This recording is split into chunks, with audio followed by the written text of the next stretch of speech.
मंगलवार दिन 12 घंटा समय बौद्ध ब्लॉक लक्ष्मी प्रसाद पंचायत अंतर्गत नारायण नगर ग्राम निर्मित श्री जगन्नाथ और श्री रामंक जुग्म मंदिर प्रतिष्ठा उत्सव एक सांबादिक सम्मिलन अनुष्ठित हो जाइछि। सभापति रामजी मेहर सभापतित्व में सांबादिक सम्मिलन में प्रतिष्ठा उत्सव अवसर में आयोजित विभिन्न आध्यात्मिक और सांस्कृतिक कार्यक्रम संपर्क में गणमाध्यम को सूचना दी जाइथिला। 11 दिन व्यापी आयोजित कार्यक्रम संपर्क में श्री मेहे सूचना देवा सहित समस्त सहयोग कामना करथिले। 2014 मसीह प्रभु जगन्नाथ एवं प्रभु रामचंद्र जुग्म मंदिर निर्माण करने गोटे शुभ कंग स्थापन करा आम नारायण नगर आखपाख अंचल बौद्ध जिला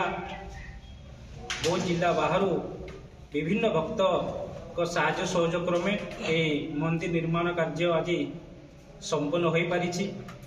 आगामी दिन में आम जनवरी 24 रु आरंभ कर फेब्रुआरी 3-11 दिन धरी यही मंदिर प्रतिष्ठा उत्सव पालन करने नारायणनगर ग्रामवासी तरफ दिन धार्य कराई। बौद्धरू रवींद्र पट्टनायक रिपोर्ट विशेष खबर।